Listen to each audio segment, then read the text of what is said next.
So most agents think they need a big city, a massive database, or a mega team to hit top producer numbers. Today's guests, though, prove that's a complete myth.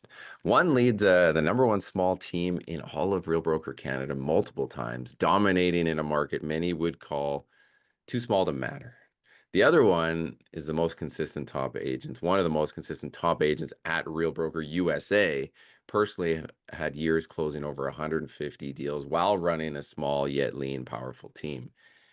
So if you've ever told yourself, my market's too small, my community's too small, I don't have enough resources, what you're about to hear will hopefully change that. So welcome back to another Re-Education Experience podcast. And I'm your host, as always, so far, Darren Langille. So today's a special one. I've got not one, but two incredible leaders joining me. Both have proven that you don't need a massive team or big market to just absolutely dominate this business and to be one of those leaders that you want to look up to and listen to. So we'll introduce you both, and then I'll give you guys a little thought to like drop into. So Elizabeth McNally, she's led the number one small team in Real Broker Canada, crushing it year after year in a little place called Medicine Hat that I got to go and visit her not too long ago. A city most people that would call a small market, but she's turned it into her powerhouse. And Desi Williams is one of the top agents in the entire U.S. in at Real Broker, personally closing, yes, you heard that earlier, 150 plus deals a year while running a lean and mean team in Boise, Idaho. So now instead of me doing like a long bio thing, I'd love for each of you to give our audience the fun version, okay? Pretend you're introducing yourself into a room of 200 agents like you have done before who don't know you yet. So keep it short, do what you want, and I'll let you go. How about you, Elizabeth? You go first. Okay, sure. Hey there, I'm Elizabeth McNally. I'm so excited to be here. So, from Medicine Hat, as Darren had mentioned, and we're just a little island in southeastern Alberta. So, we're actually practically in the United States. We're very close to the border. So, one of the reasons that Desi and I are so connected is we're like sisters from another mister. I am super proud of her and the amount of business that she does, and we're very connected that way.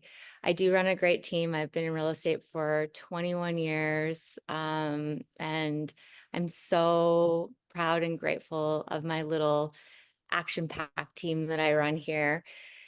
And it's been just a journey. Like we run a ton of real estate. Last year, our team closed 100 or no, so 250 transactions, Mm. and we're a team of four people. Plus, I've got two administrators and a VA and a staging team and all that jazz. So, and we've done that all without traditional advertising. So I've never done a billboard.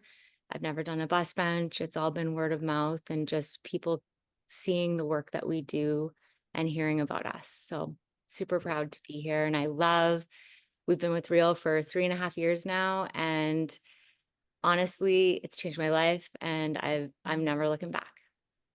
Amazing. That is Love a nice little context for those that don't know you and should know you and will now follow you. So, Desi, how about you? So you said I'm from Boise. I'm actually from Burley, Idaho, and it is 2 hours from Fun in any direction.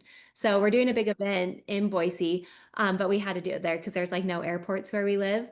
I am a mom of five, and my love for real estate is only beat out by my love for goats. So I love goats. it. But same with Elizabeth, like we crush out a lot of deals. We have about 30% market share right now in our local market. Whoa. And I'm so proud of Elizabeth too, like what she's doing with her team and what she's doing not only for real estate, but for her community. Something that both of us are really passionate about is supporting local. And we want to give back to the community that's given us so much. And so that's another thing that we really bonded over. And I think it's cool because while she doesn't do a lot of traditional advertising, we actually do use advertising heavily. I'm on billboards, I have a TV commercial, the local theater and everything. So it shows that there's different ways to get the same results. But I think something that's similar with both of us is our work ethic is unmatched. Amazing. I love that. That's like the yin and the yang, like the perfect. Again, the more I learn about you gals and like get to spend time and I've seen your, coming together and your friendship and also things with Agents Without Borders, which we'll talk about. It actually makes more and more sense the more I hear you guys. So, I want to start with the why a little bit. You both come from places people might consider limiting. Right? Would that be fair? Right? Yeah. Yet both have built businesses that others now envy. Right? So I kind of want to break that down just a little bit with the time we have. Um, both of you, right, in these small kind of like growth capped markets, probably not high. Like I would assume both markets are not seeing a lot of net migration. You're not seeing the cities growing a ton. Is that right? They're kind of just flatline. Mhm. Um, that would be similar to somebody farming a community in an established big market, wouldn't it? Right? The community is set, the Absolutely. size is what it is. It's not growing, it's just exchanging. Why do they like underestimate the power of like a capped market? I mean, a community or a city that just is much smaller than, hey, I don't live in LA or Toronto or Yeah. New York, right? Why is that? I I can see how that is in a sense too, depending on your average price point and just seeing kind of what other social medias probably can be a bit, if you take it the wrong way, it can be a bit of a drag, right? Because you're seeing them with amazing videos and they're selling these massive houses and Hmm. you really don't know what they're doing there behind the scenes. But I feel like people just don't realize, like, if you just farm what's in your backyard and get really like dialed in, the the base, like I was going to say the customer base, but I really mean like the community base, they're going to really take notice about how much you care and how dialed in. And I mean, realistically, it doesn't matter if you have 8,000 people, 10,000 people, or 50,000 people, or 200,000 people. If you can't like really connect with those people in that community, it's going to be hard to do business, right? So what do you think, Desi? Like, as far as it's just making those connections and Yeah, I agree with that. I think word of mouth, like the good thing about a small town or a small community or like farming a geographic community is like the bad thing is word of mouth travels fast, but the good thing is word of mouth travels fast, right? And so if you're providing great service and innovative service, people are going to hear about it. And the more business you do in that area, the more people are going to hear about you. And then it organically just kind of compounds over time. And Mhm. one thing I wanted to add, one of my limiting beliefs. So when we moved here, I was like, okay, I got my first listing. And I'm like, who do people use for a professional photographer? There isn't one. I'm like, what? How do people take pictures of their listings? With their finger half covering the lens is the optimal style. I was like, Beautiful. well, I can't do that. I moved here from Orange County. And so I was used to having everything I needed at my fingertips. I had staging companies, I had photographers, I had media companies. And here I'm like, there's nobody. So I made my husband learn how to do professional real estate photos. And then like Elizabeth did something similar, like there was no staging in her market. She like invented staging. And here there was no staging. So oftentimes both of us would have living rooms that were completely empty when we first got going because you just have to think outside of the box. Like, how can I stand out amongst a sea of agents? Because everyone knows there's tons of agents. And agents are like, well, there's not enough business for you. You shouldn't get your license. It's too tough. It's too cutthroat. But if you're being innovative and you're thinking outside of the box, really the sky's the limit because people are going to be talking about all the cool things you're doing and you're just going to grow your business that way. people are definitely going to notice. I Plus, I like feel that like with ability to social media. vertically integrate. It's kind of Mhm. what I wrote down, right? Where you could add extra layers where maybe in the big markets you don't, right? Because all that is now a commodity. We're just picking the cheapest, or you know what I mean? So that's a neat one. So your entrepreneurial side can really grow should you choose to open your ears to it, right? Well, and that really works in the smaller centers, especially where people are sort of resting on their laurels. They're just doing real estate the old way. In the bigger markets where they're doing the geographic farming, I think the thing is you can get really innovative about your community and be very specific. Eric Newman does that amazing in Winnipeg. Like he farms his neighborhood. What's it called, Desi? I can't remember. Uh, I can't remember. The, Wolseley. And it's like what he does for his community is enviable. People should definitely check him out. Love that. So it's fair to say when you look back, the turning point that you realized you could dominate within the small market happened probably pretty quick. You were like, yes, this limiter is gone. Now I can go crush. And maybe you just need that light switch moment as an agent listening to this, right? Yeah, totally. That year, I literally went from like 24 deals a year when I was like, oh, I could just do this. And then I did 89 the next year. Well, So when you let go of those limiting beliefs, like your mind's really your biggest enemy. would this statement resonate with you? I wrote this down as notes, thinking and exploring what you guys do. You both embody the idea that simplicity can scale. Yeah. Why do you think so many agents overcomplicate this business, though? I I feel like as agents, something that's common is like we're always looking for the next shiny object. And it's like, Mm. well, surely just having conversations with people won't work. But what I found is like the old traditional stuff still works today. It's all a numbers game, right? And if you're having those 100 conversations a week, you can't not be successful. So you just have to you have to have enough people to say, you have to know what to say, you have to know how to say it, and you've got to have enough people to say it to. And those principles just don't change. Keep it simple. Yeah, I Every would time I feel a little bit of lack in my business, it's because of lack of personal one-on-one placements, like whether I put myself in any area, and then because we're hitting behind an ad or a screen or not in front of folks. But if I feel lack and I need to change that, it's like go send a letter, right? Drop them a voice note, right? And it's like I feel better, and then you're like, I feel like I'm moving the needle now rather than just hoping and praying. Yeah. Well, for real estate, it's based on connections, right? So I do agree with that. Like it's easy for us to just be behind the screen, behind the phone, whatever, not actually connecting with people and getting out there and doing that. It's people notice. Like I actually did a bunch of open houses this last weekend, and I don't do them as much just because my team does them more this right now. And I actually had some clients reach out to me and say, oh, hey, we saw that you were doing open houses. It's so nice to see that you're getting out. And it just really like pumped my tires. We were able to Mm, get an offer from the open house. It felt so good. And coming out of the weekend, it was just like I was fired up, you know? love it. Let's talk structure and principles a little bit because you guys both run different businesses. Because as we know, success leaves clues, and you guys are leaving them all over the place.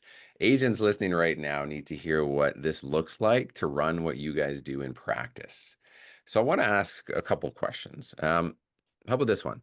If I shadowed you for a week, where would I see leverage in your business? And then where would I still see raw hustle? And whoever wants to go first. So where would I see leverage that you're Leverage. using, and where would I see just pure raw hustle? What do you got? I was imagining what it would feel like to have you in my car with me and how a disaster that would be. Like you'd be catching bottles behind you, coffee cups. I thought you were going to say because I'm scary. I'm like, okay, at least that's not the case. No, just a disaster. I am a scary driver sometimes, but what do you think, Desi? I feel like as far as leverage for me, it would be you'd be see me like picking up the phone, making calls, kind of I think about it as I get really sort of creative with how to get a deal together. So and I'm not afraid to just pick up the phone, talk to agents, pick up the phone, talk to clients, check like if there's a problem. We're always like calling contractors, trying to bring the deal together. It's not just a matter of like sign in the ground and wait for offers. You know, we're hustling it until it's sold.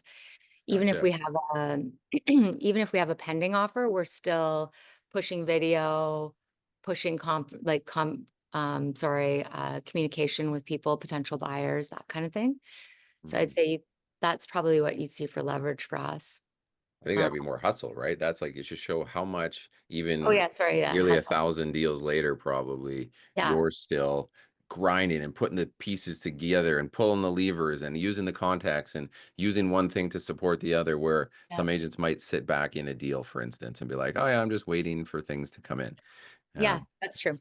I Yeah, love and it. that's what we do a lot of. And even my team does that as well. So my admin is constantly reaching out, calling, feedback, managing. We work it until Mm. completely sold. I So bet most agents would see a completely different level of intention, versus how they operate a specific deal just by what you said. So I love it. Desi, what about you? Leverage or hustle? I would say a little bit of both, but our leverage piece is a CRM. I know everyone always talks about it, but I swear, like we switched CRMs about a year ago and it almost wrecked my world because I was like, everything's in my CRM and trying to learn a new CRM was really challenging, but now it's better.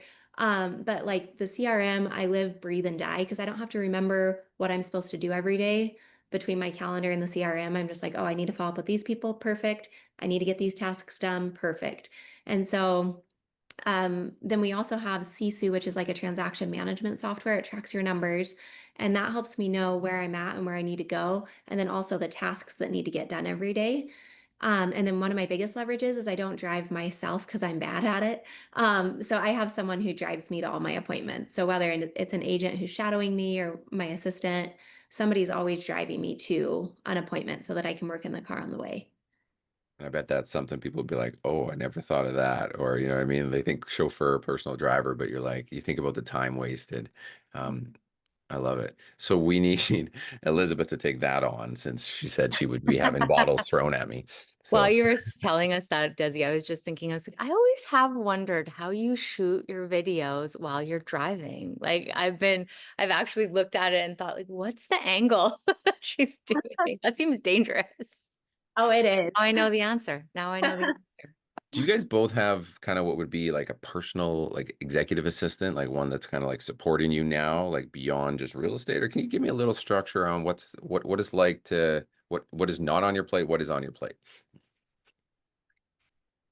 So like I said earlier, I have 5 kids, and the best hire I ever made was a house manager. And she would do like my meal prep, my grocery shopping, my errand running, birthday party purchasing. So like if I'm having a party for my daughter, she'd buy all the decorations and then we decorate together. She would clean my house, she would do my laundry and put it away. And so that opened up a ton of time for me. She quit a couple weeks ago and it's been a bit rough. So I'm Oh, darn. Yeah. but I've tried executive assistants to do like emails and things, and I just think I don't have the process down because I know it works. Other people have done it. But I think maybe I'm too like controlling. I don't know. It hasn't worked for me yet. How about you, Liz? I do the executive assistant route, and I find it super helpful, like especially with Agents Without Borders and these other things that we've got to work alongside the business, right? Pick up dry cleaning, but also get client gifts together, buy for the team, that kind of stuff. It's really helpful for me. So Um, I would say that's your second hire almost, or third hire. Like my first hire was an assistant that became licensed, and that was the most useful and helped me expand my business incredibly in the beginning. because they could be on the ground a little bit, but also Yeah, inside the digital like open lock emails and CRMs. boxes. Yeah. Yeah, open lock boxes, know how to like deal with contracts if I was in a pinch. Just that kind of stuff just was so helpful. And then even showings, like I just find, if you're in a tight spot, it's really nice to have somebody that can just like show a couple houses for you, especially in the market that we're just coming out of. It's just was so intense. You can't get into a house because you're already working with somebody right then. You need somebody to pick up and go and meet someone, right? So super helpful. Some people would just go right to the in-office assistant only. Like you would hear that more often than what you just said, in-office plus that ability to have license. Is it a harder find from your experience to do someone who wants both, or is that more of an exciting opportunity for some? Do you know what I mean? Because my first hire was an in-house, $45,000 a year assistant, and she would never want to leave the office. And I hear that a lot. So any thoughts there? Well, mine, I guess I should be clear. She was in-house, but then I paid for her licensing. Okay, So it was an agreement that she would get licensed. And so when she started in-house, I got the licensing going while we were working together. So then she was able to learn basically side by side because we were in one little gotcha. office together. And then and I think it was the beginning, it was just I need help with certain tasks. And then as things changed, she actually became licensed on my team and she's one of my top producers now. Gotcha. So that was just maybe her personality, but it was an understanding that she would get licensed. And I didn't find it challenging because I included it as part of the package. I paid for it, so I was the one taking on the risk. Yeah, And it just was, I weighed out the pros and cons for me, and it was just, it made so much sense, right? And cool. I like doing it that way as well. One challenge that somebody might have is like the personality type that's going to be really good at like the documents and the contracts and things might not be the same personality type that wants to go meet buyers all day, Mhm. right? So it's kind of hard to find that Right. perfect combination, but I do love having the licensed assistant because she is right next to you, like, or he, all day, every day. And so they're getting like a PhD in real estate because they're seeing probably more transactions in a month than most agents see in a year. And so it's a Totally. pretty powerful way to learn, I think. All right. I agree. I love it. I'm going to hit you with some rapid fire stuff, okay? Because I know from a time perspective, we got to rock. So if someone wants to do a big volume team like you guys, right? You guys aren't big teams. What should they stop doing if they think they're going to achieve good volume? Like what's something that needs to stop? I know what I would say. Do you know what you'd say? I would say, well, for me, I had to stop thinking that I was going to get out of production. Yeah. Yeah, I had a kind of a moment where I think I thought that that was the direction I was going to go, but hands down, I had to stay in production. And it was just to do that volume. So out of that 250 transactions, I did 140 of them last year myself. And then the team supplemented the Yep. rest. I mean, and for them, that was a lot of transactions too, right? So Yep. it's just my capacity is higher. And if you're a high capacity agent and you're, you've got to keep working. It's just how do you do that? Do you get a showing partner? Right. And that's the direction that I'm going, right? So I've got my showing partner, so I'm more able to deal with the listings. And you pick and choose what you're good at, but you have to stay on the tools. Gotcha. Desi, you were nodding your head. Same.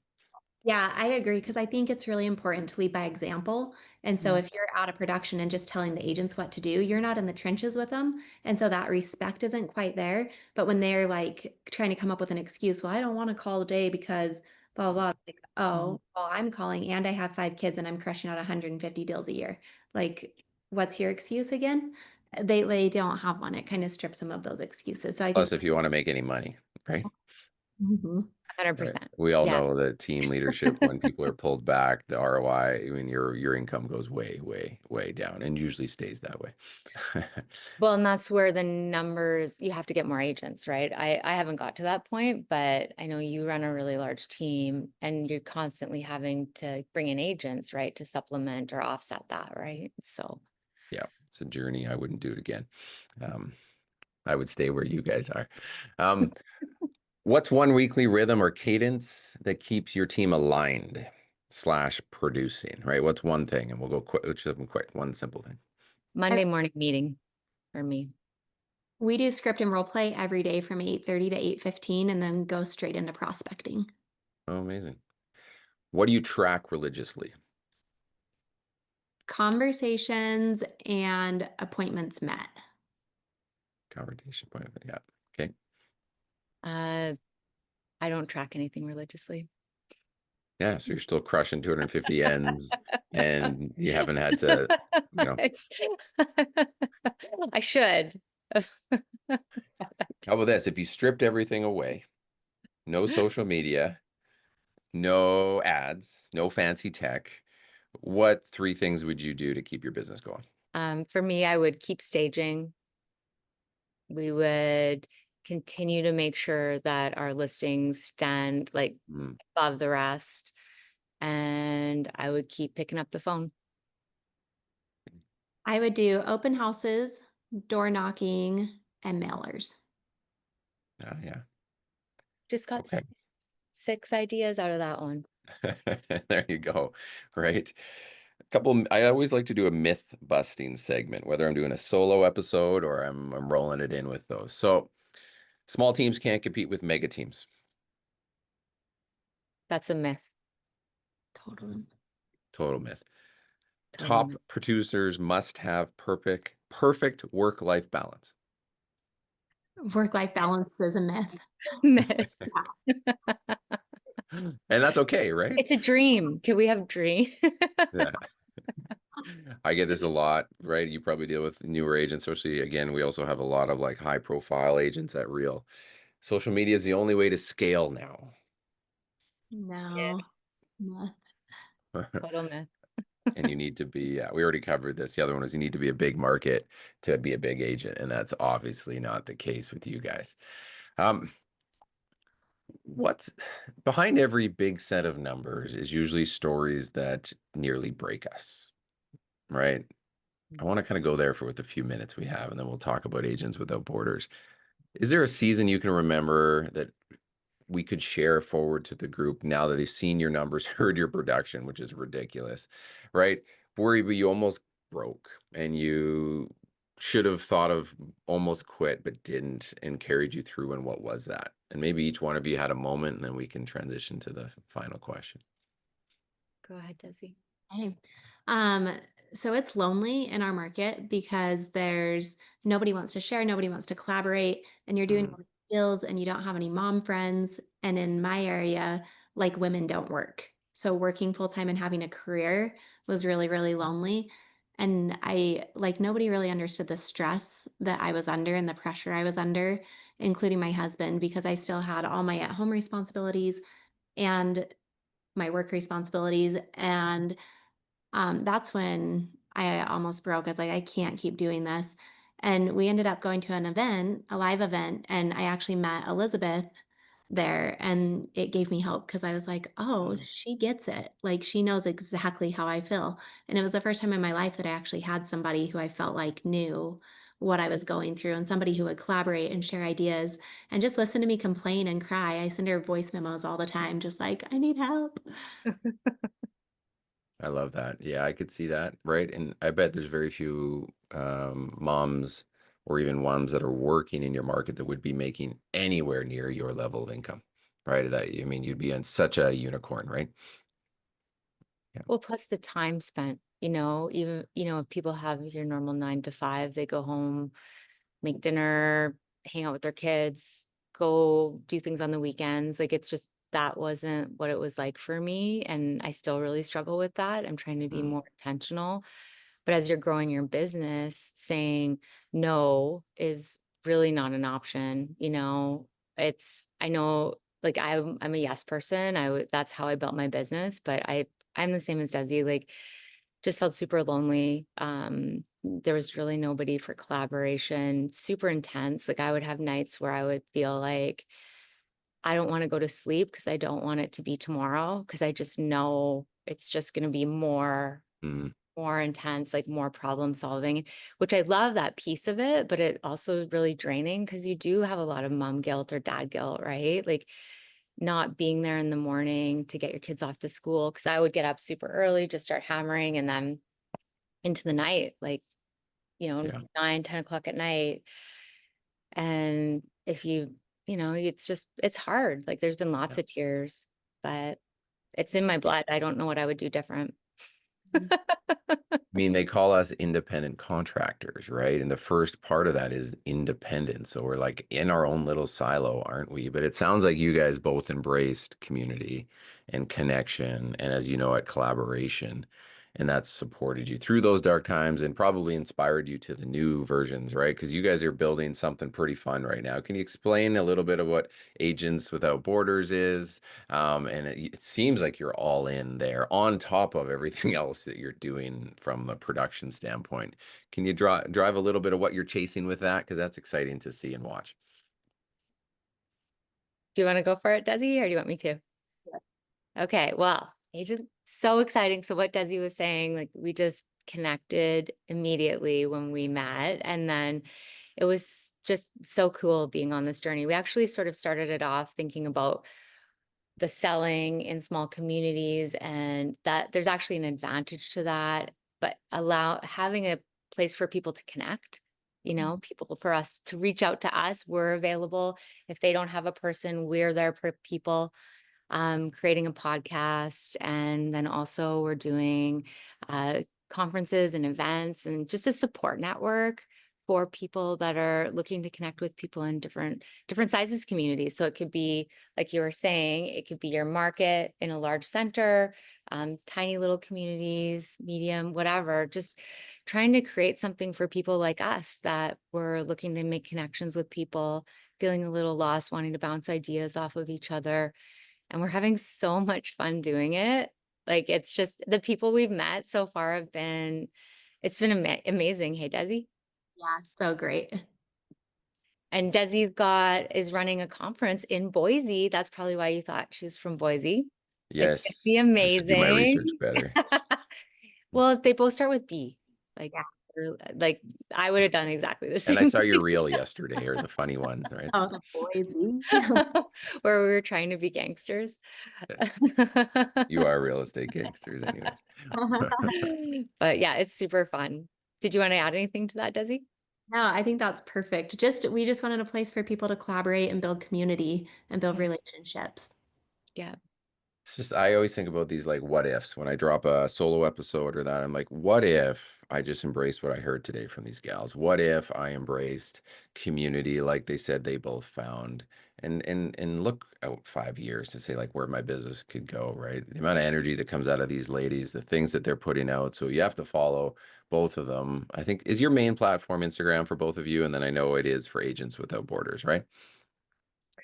Yes, for social media. I'm very, very Facebook heavy as well. Okay. Mhm.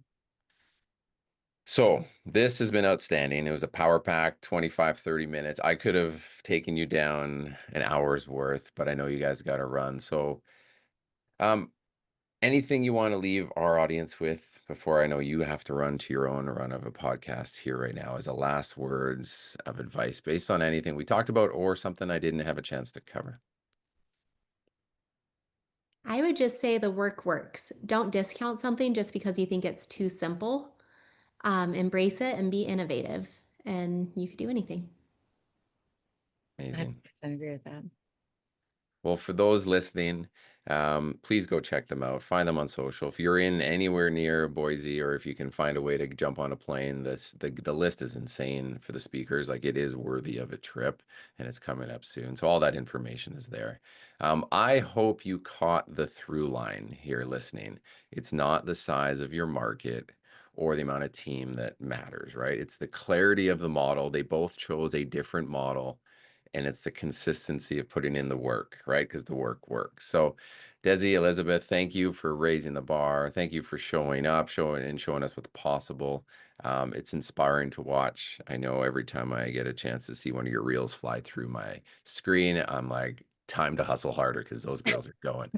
So it's been Well, another education experience, a podcast. So thank you, ladies, so much.